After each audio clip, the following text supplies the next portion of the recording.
देखो हम लोग के सिलेबस में ग्रेडियंट, डाइवर्जेंस, कर्व, ठीक, 3 चीज़, और ये बड़ा इम्पॉर्टेंट भी है। ये कंपटीशंस में भी पूछे जाते हैं क्वेश्चंस इससे, ठीक है। जैसे टीचिंग लेवल पे भी पूछा जाएगा, कोई और भी ऐसे एग्ज़ाम दे रहे हो जिसमें वेक्टर का सिलेबस है तो उसमें जनरली पूछा जाता है, ठीक है। अब जैसे हम लोग डिफ्रेंशिएशन कभी करते हैं तो डिफ्रेंशिएशन या तो एक किसी पार्टिकुलर पैरामीटर के रेस्पेक्ट में करते हैं। जैसे मान लो आपने लिखा वेक्टर ए और फिर आपने लिखा कि D A by D T, तो D A by D T आपने केवल एक ही पैरामीटर के रेस्पेक्ट में किया ना। या मान लो आपने यू लिखा और कह रहे हैं del U by del T, या del U by del X, या del U by del Y. तो अब यह हमारा जो इनके रेस्पेक्ट में जो हम चल रहे हैं डिफ्रेंशिएशन के ये पार्ट हैं, वेक्टर डिफ्रेंशिएशन के पार्ट हैं। तो हम लोग स्पेस में डिफ्रेंशिएशन कर रहे हैं, स्पेस कोऑर्डिनेट का कर रहे हैं। मतलब हमारे पास 3 चीज़ें आएंगी, आई, जे और के, कन्फर्म। अब एक चीज़ जो आती है पॉइंट फंक्शन, थोड़ा पॉइंट फंक्शन को नोट कर लो, लिखो point function.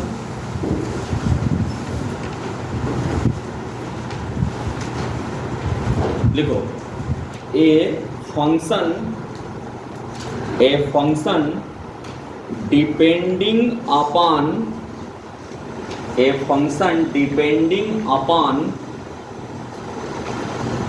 the coordinates of the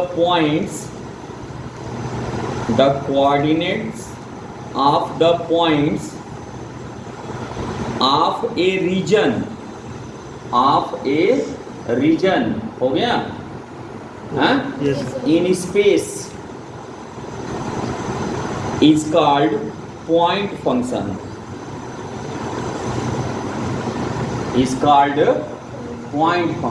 clear.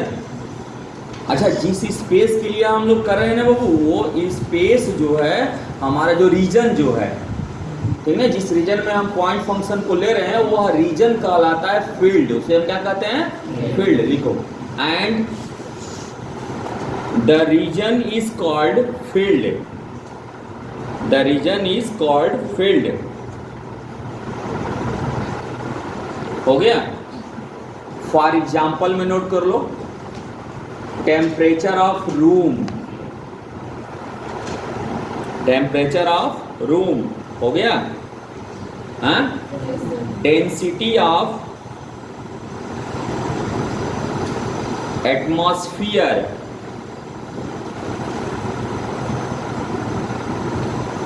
हो गया।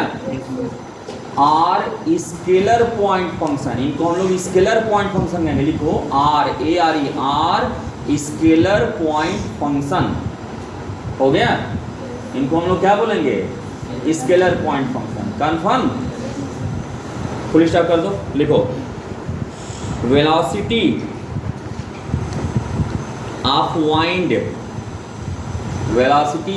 वाइंड, हो गया। ग्रेविटेशनल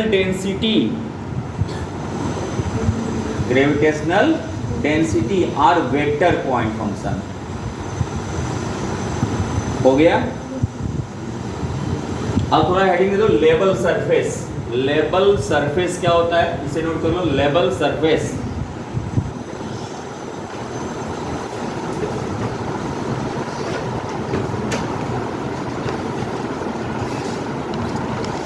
हो गया। थोड़ा सा इधर देखो, हम किसी भी पॉइंट पे अगर अपने फंक्शन का मान निकालें, ध्यान से समझना, किसी भी पॉइंट, लेवल सरफेस है तो किसी भी पॉइंट पे हम अगर ये अपनी फंक्शनल वैल्यू निकाल रहे हैं, ये एक ही वैल्यू आ रही है। जैसे मान लो आपने पॉइंट लिया 1 2 3, किसी ने पॉइंट लिया 2 5 7, किसी ने पॉइंट लिया 3 9 4, ठीक, और सबका मान आ रहा है 5। समझ में बात आ रही है? तो वह जिस सरफेस में आ रहा है that surface is known as level surface, और लेवल सरफेस के लिए जो फंक्शनल वैल्यू होगी वो क्या आ जाएगी? कांस्टेंट। समझ में बात आई? लिखो, बोले, लिखो if at each point of a surface,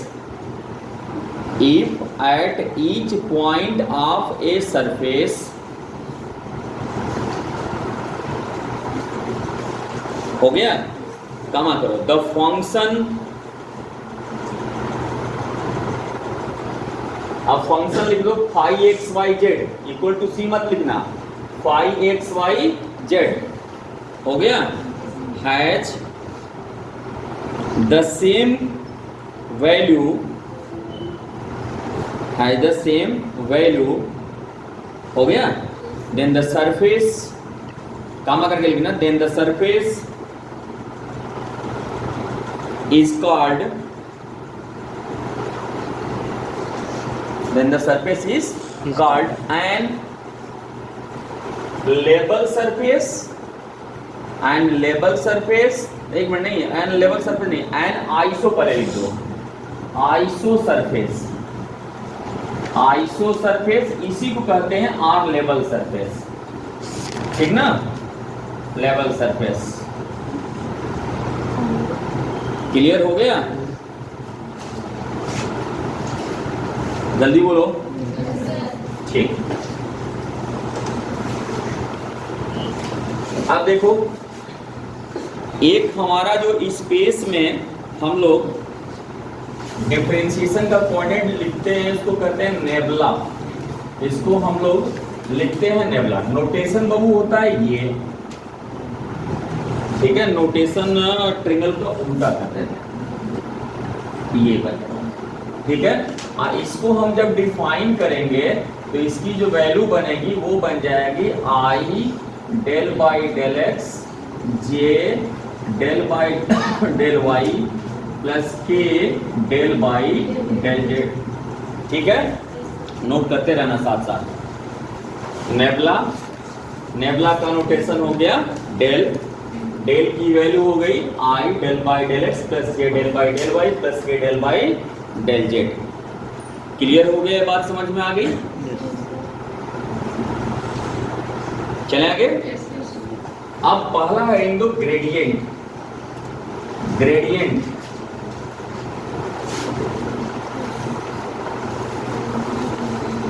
gradient अब थोड़ा सा समझना, इधर देखना। ग्रेडियंट हमने लिखा फाई एक्स वाई जेड का, जनरली यह स्केलर फाई जो होगा वो स्केलर पॉइंट फंक्शन होगा। क्या होगा? स्केलर।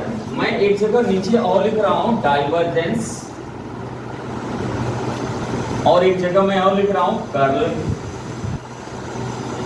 अब मैं अगर मान लो इसका हमने लिखा divergence of A vector point, मान लो ए लिख दिया, कर्ल भी मैंने मान लो वेक्टर लिख दिया, ठीक।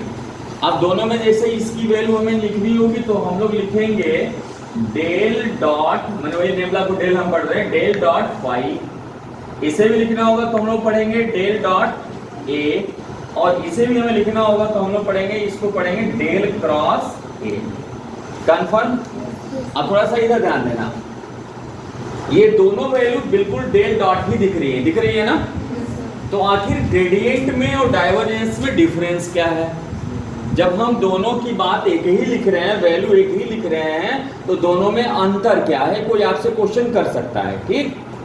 तो आप ये ध्यान दीजिए कि ये जो ग्रेडियंट निकाल रहे हैं आप स्केलर पॉइंट फंक्शन का, अभी थोड़ी देर पहले बताया था आप लोगों को, scalar point function. Scalar point function का मतलब कि function as a constant treat किया जाएगा, मैंने आई जे के फॉर्म में नहीं होगा, जैसे x square plus y square plus z square equal to something 5।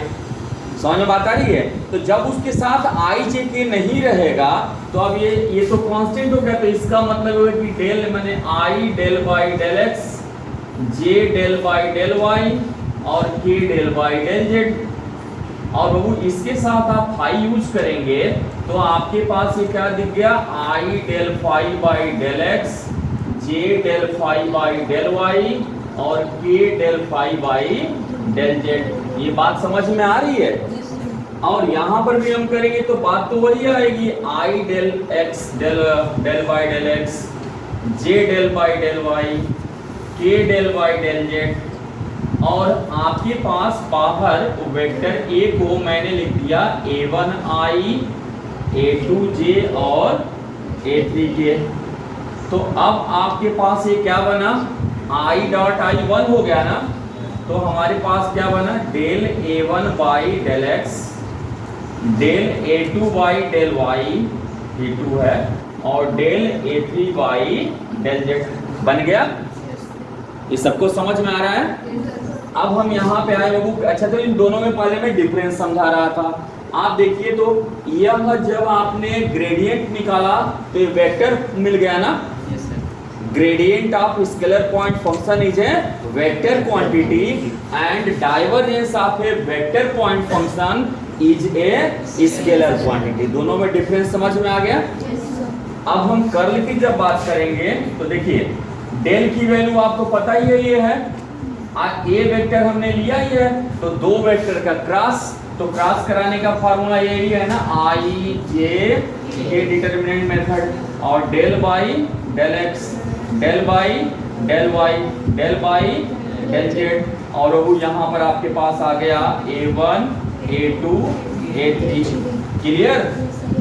और इसका जब आप लिखेंगे आई तो आपके पास ये क्लोज्ड यानी del A3 upon del y minus del A2 upon del z बनेगा ना।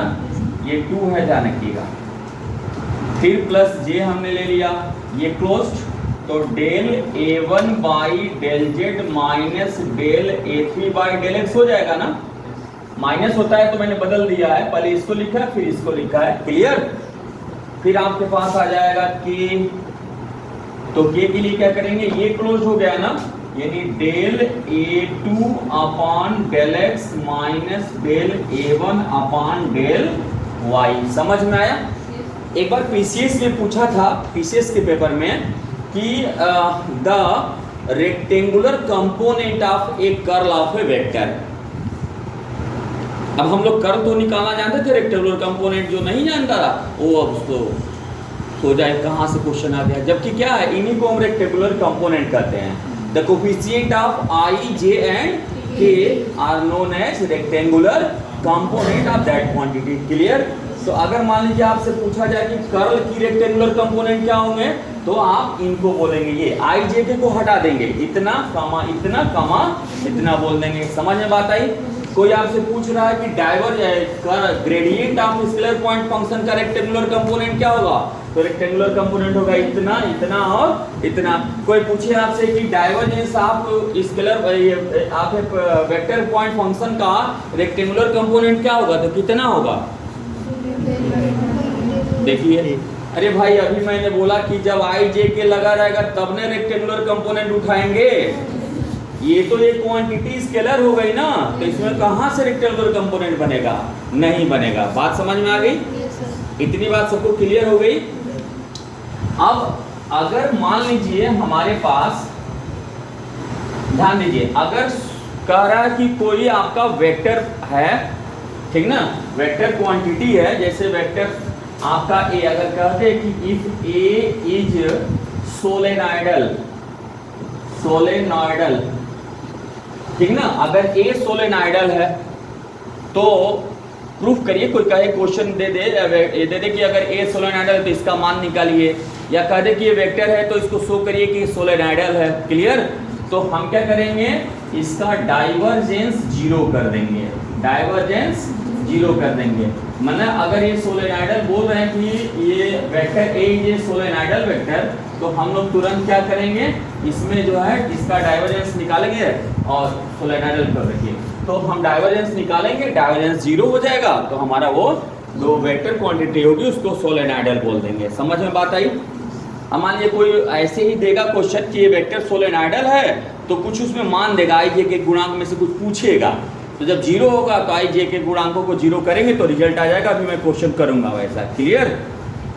अब आइए इरोटेशनल की बात करते हैं। अगर ये कहे कि इफ ए इज इरोटेशनल,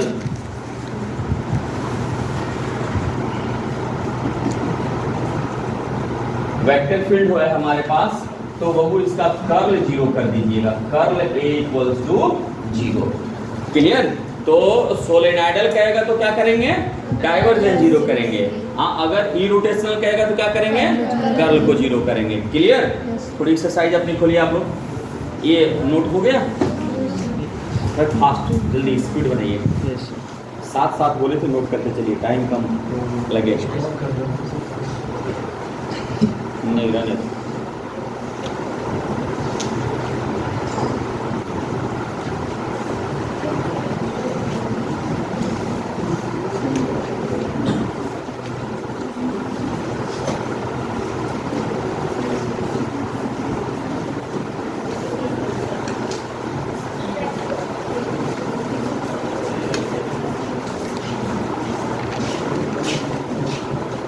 हो गया? यस इधर का मिटा सकते हैं इतना? Yes sir.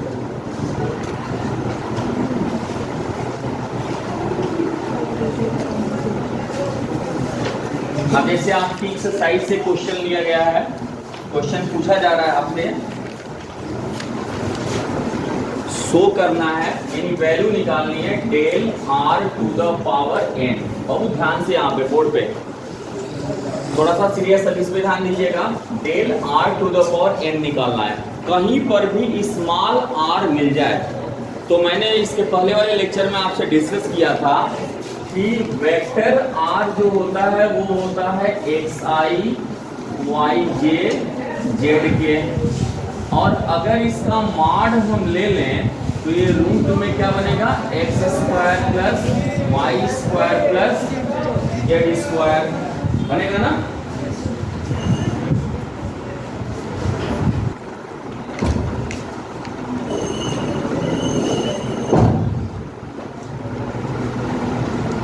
तो ये आपके पास इसको हम लोग कहते हैं स्मॉल आर, ठीक है। यानी स्मॉल आर का स्क्वायर करेंगे तो कितना मिल जाएगा हमको, x square plus y square plus z square. अगर मैं इसको पार्शियली डिफरेंशिएट करूं विथ रेस्पेक्ट टू एक्स तो ये क्या मिलेगा, 2r del are by del x. ये कितना मिलेगा, 2x, 2 कैंसिल, तो ये हमारे पास आ गया del are by del X equals to X by R. बोलिए बना? तो ऐसे ही अगर del are by del Y आ रहा है तो उसको वाई बाई आर, और del are by del Z आ रहा है तो उसको जेड बाई आर। कन्फर्म? अब आपको क्वेश्चन में जरूरी नहीं कि पूछा जाएगा दिया जाएगा, जब कभी स्मॉल आर आ जाए आप समझ लीजिएगा कि हम इतनी चीजें डायरेक्ट यूज कर सकते हैं, ठीक ना। लिख दिए तो और बेटर है, नहीं भी लिखे तो आप दिमाग में बनाए रखिए, हम डायरेक्ट उसका यूज कर सकते हैं। समझ में सबको बात आ गई? अब आइए इसकी वैल्यू हम जो निकालने जा रहे हैं, del are to the power N का मान, I del by del X, J del by del Y, K del by del Z, और ये आपके पास आ गया आर का पावर एन। तो ये आर का पावर एन इनके पास भी आएगा, आर का पावर एन इनके पास भी आएगा, आर का पावर एन इनके पास भी आएगा ना। तो हम जब पहला का कर रहे हैं आई, थोड़ा ध्यान दीजिएगा, इसका जो हम डिफरेंशिएशन करेंगे तो एन आर का एन माइनस वन और del are by del x बनेगा कि नहीं। फिर जब इसका करेंगे तो क्या मिलेगा, डेल, यहाँ पर भी वही चीज बनेगी, एन आर का एन माइनस वन और del are by del y. फिर यहाँ पर हम करेंगे तो एन आर की एन माइनस वन और del are by del z बनेगा। बोलिए बनेगा? तो वो हमको इसमें से कॉमन क्या मिल रहा है, एन आर का एन माइनस वन और ये हो गया I del are by del X plus J del R. अब इसकी वैल्यू को भी रख दे इसी समय, del are by del X कितना आएगा, वो X by R, del are by del Y कितना आएगा, वाई बाई आर, और del are by del Z कितना आएगा, जेड बाई आर। समझ में आया? अब ये हमारे पास वैल्यू मिल गई। थोड़ा सा ध्यान दीजिए, सब में से आर कॉमन है इसलिए यहाँ आ गया एन आर का एन माइनस टू हो जाएगा ना। ये जो बच गया इसको वेक्टर आर कहेंगे ना। समझ में आ गया सबको? जल्दी थोड़ा स्पीड में नोट कर लीजिए।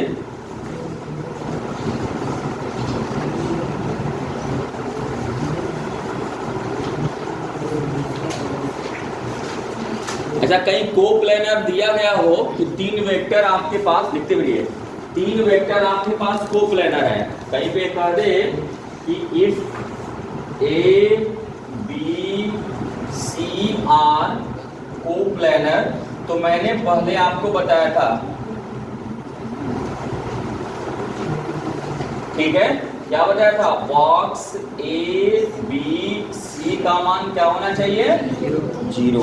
तो अगर कहीं कोप्लेनर की बात दे रहा है तो आप बॉक्स निकाल दीजिए और उसका रिजल्ट आ जाएगा। क्लियर? इसे मिटा सकते हैं, हो गया।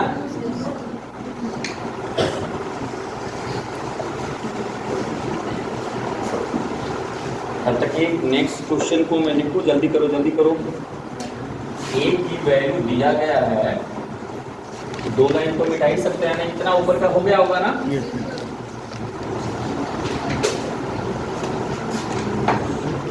फाइव नंबर क्वेश्चन में पूछ रहा है, 5 नंबर क्वेश्चन को ध्यान दीजिए।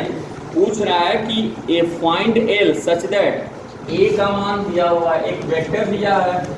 वेक्टर क्या दिया है, x प्लस 3y प्लस दूसरा दिया हुआ है y माइनस 2z और तीसरा दिया हुआ है कितना, x प्लस LZ के। कह रहा कि आप L की वैल्यू बताइए, जबकि ये दिया गया वेक्टर कैसा है, सोलेनॉइडल है। तो ड्यू टू सोलेनॉइडल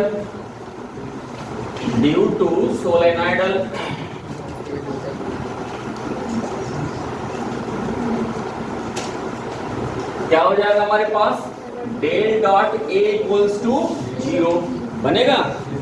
इधर वाला हो गया जी, मिटा सकते हैं। Yes sir.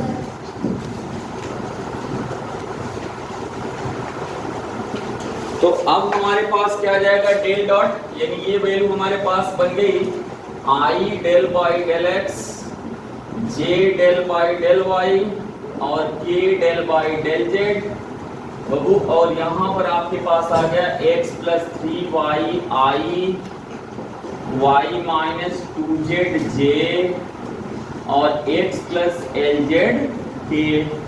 बोलो बनेगा, और इक्वल्स टू 0। तो अब ये क्या हो जाएगा, I डॉट I 1 हो जाएगा, और ये x की रेस्पेक्ट में, चलिए पहले मैं ऐसे लिख दे रहा हूँ, x plus 3y, j dot j 1 हो जाएगा, तो del by del y y minus 2z और del by del z k dot k 1 हो जाएगा, तो x plus LZ equals to 0। बोलिए बनेगा। तो हमारे पास ये क्या हो जाएगा, ये बन जाएगा 1, ये आपके पास बन गया 1 और वो आपके पास हो गया L ना। तो L की वैल्यू कितनी आ गई, -2। समझ में आ गया सबको।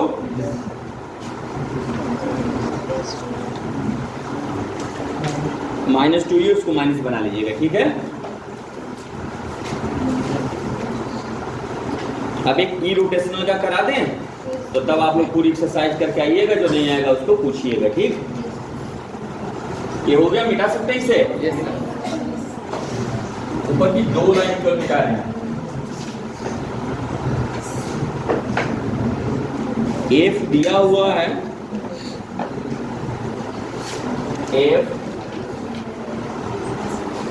f की वैल्यू लिखे हैं x plus 2y plus az, 2y plus az I।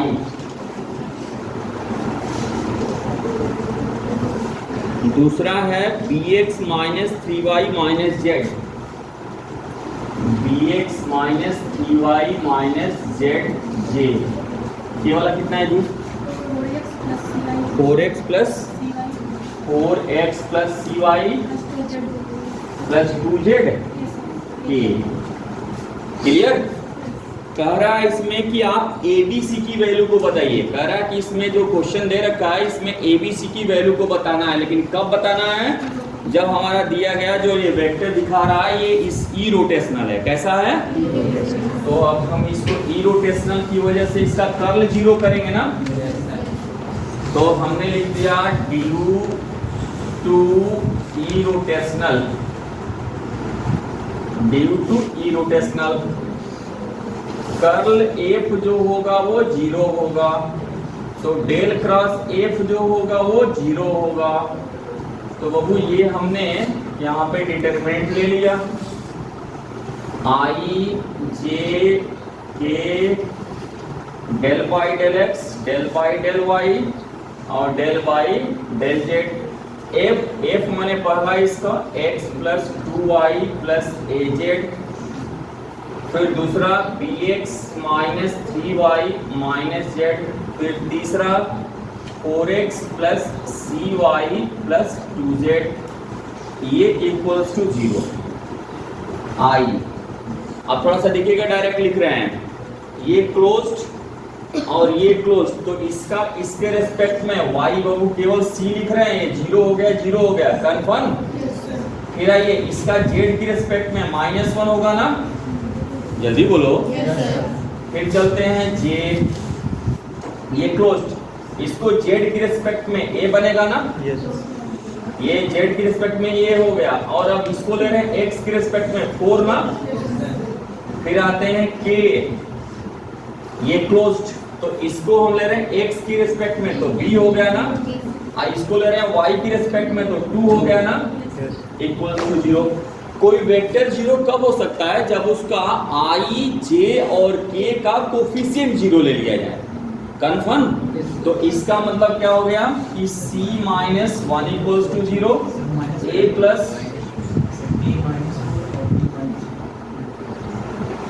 कहाँ, यहाँ दिक्कत आ रही है, चेक कर लेते हैं। ये हो गया, इसको हमने ले लिया, a हो गया, ये हमने ले लिया माइनस साइन, यहाँ पर माइनस छुप रहा था, a माइनस 4 इक्वल्स टू 0। इसको भी चेक कर लें, तो ये आपके पास आ गया b, ये -2, ठीक है। तो अब हमारे पास आ गया b माइनस 2 इक्वल्स टू 0। तो हमारे पास कितना आ गया, a का मान आ गया 4, b का मान आ गया 2, c का मान आ गया 1। समझ में सबको आ गया? एकदम क्लियर है? सी वाला प्लस में आ रहा है, इसको चेक कर देते हैं। ये क्लोज हो गया, तो ये आपके पास सी हो गया, आई माइनस करेंगे तो ये प्लस हो जाएगा। सी को -1 कर दीजिएगा, कैलकुलेशन में माइनस नहीं ध्यान देते, ठीक ना। माइनस माइनस है तो प्लस हो जाएगा ना, उधर गया माइनस हो गया। तो इस तरह से आप लोग डाइवर्जेंस, ये ग्रेडियंट और कर्ल, तीनों पे पूरी एक्सरसाइज और एग्जाम्पल पूरा आप कंप्लीट करके आइएगा। और जो नहीं आएगा वो क्वेश्चन पूछिएगा। जो लोग वीडियो देख रहे होंगे वो लोग कमेंट में भी क्वेश्चन को पूछ सकते हैं, फिर उनको मैं बना के भेजूंगा।